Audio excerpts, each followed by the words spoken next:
My name is Saundra Reed.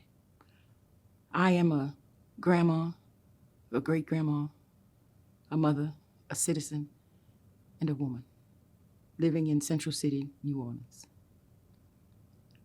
Roe versus Wade affects my entire generational life. My feelings around that come from the fact that, for me, most of all, it is a biased law, legislation, biased to hurt women, to never affect men. Something about that in my very core is wrong.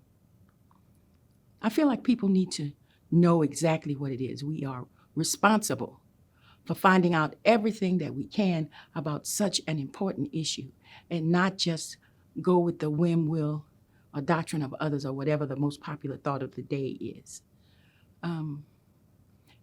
At my core, as a Christian woman, as a woman raised in a Christian home and a Bible studying person, I'm a Sunday school teacher, I personally do not agree with abortion.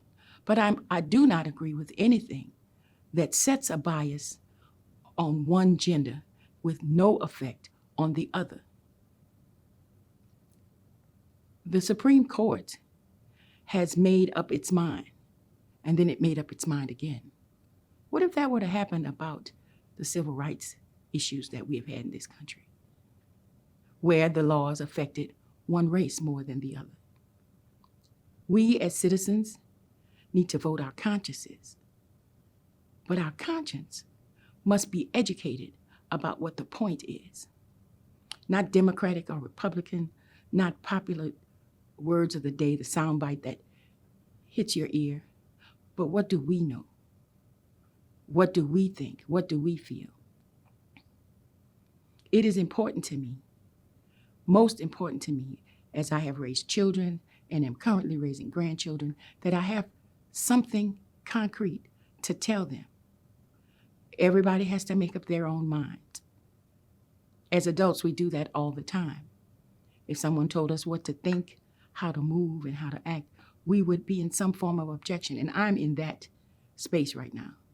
I object to the fact that women's bodies can be legislated about acts that they commit or committed against them, and there is no consequence for the other side. I'm not a man-hater.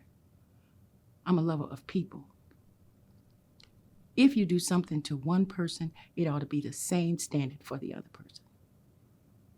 There is a lot to be said about how that affects our community.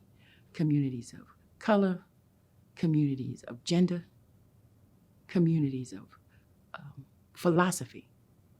We need to have one thing in our minds. Our bodies, our choice.